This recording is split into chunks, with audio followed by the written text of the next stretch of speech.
محمد المصطفى وعلى آله وأصحابه أولي الصدق والصفاء.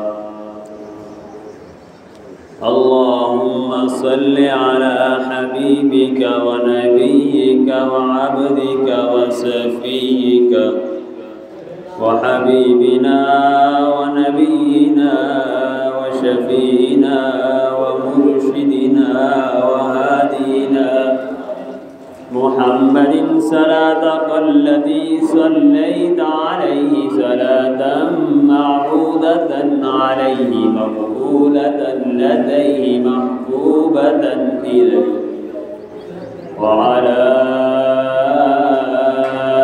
آله وصحبه ومن أحبه واتبعه وبارك وسلم إلى يوم الدين.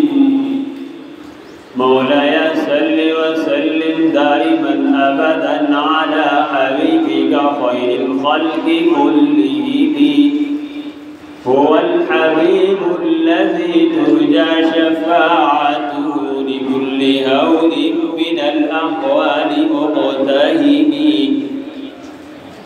قال الله تعالى وتبارك في القرآن المجيد والفرقان الحميد.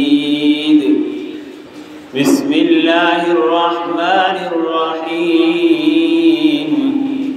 لقد من الله على المؤمنين إذ بعث فيهم رسولا.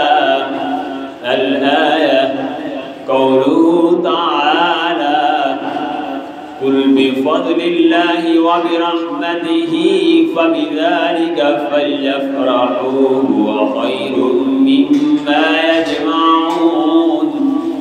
قوله تعالى ورفعنا لك ذكرك.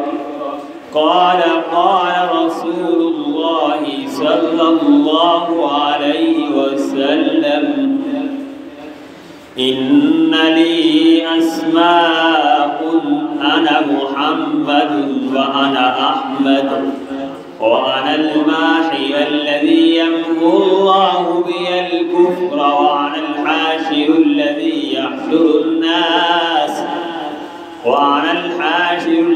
يحشر الناس على قدمي وأنا العاقب الذي ليس بعد نبي. صدق الله مولانا العظيم وصدق رسوله النبي الكريم الأمين. اللهم نور قلوبنا بالقرآن وزين أخلاقنا بالقرآن وأدخلنا الجنة بالقرآن ونجينا من النار بالقرآن.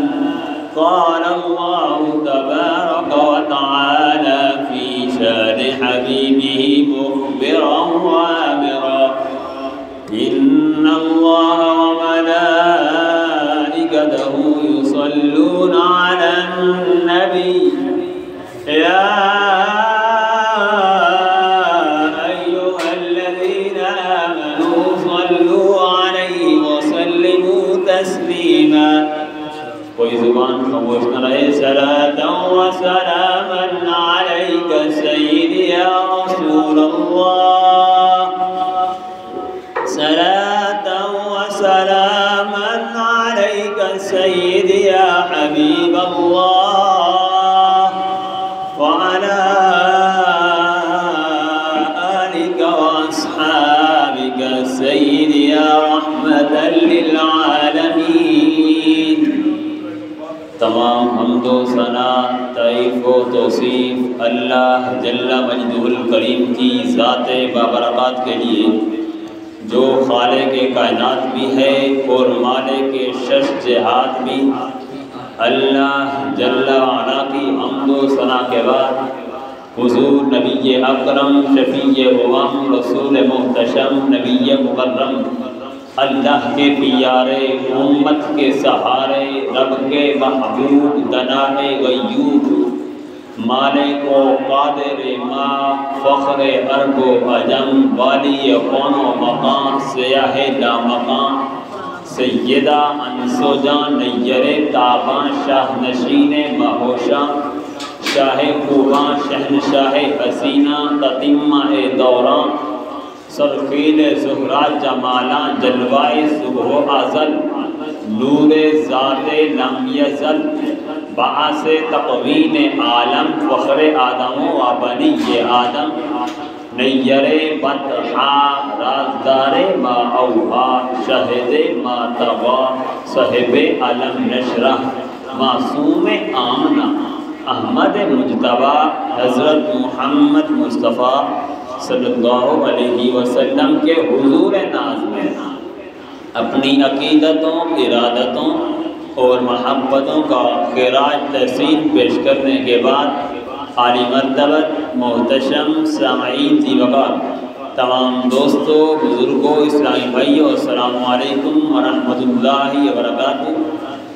جیسا کہ آپ کو معلوم ہے کہ اسلامی سال کا 30واں مہینہ ربیع الاول شریف امیدوں کی دنیا ساتھ لے آیا، دعاؤں کی قبولیت ہاتھوں لے آیا، کیونکہ ربیع الاول شریف ایسا مقدس اور برکتوں والا رحمتوں والا مہینہ ہے کہ اس بابرکت مہینہ میں حضور تاجدار کائنات امام الانبیاء علیہ الصلوۃ والسلام کی آمد کی خوشیاں منائی جاتی ہیں، اور اس بابرکت مہینہ کے اندر جو کائنات کو حسن ملا، جو کائنات کو تازگی ملی، جو امام الانبیاء کی ولادت کے صدقے رب کائنات نے اس کائنات کو جو مقام عطا فرمایا وہ سب حضور تاجدار کائنات کی ولادت کا صدقہ ہے۔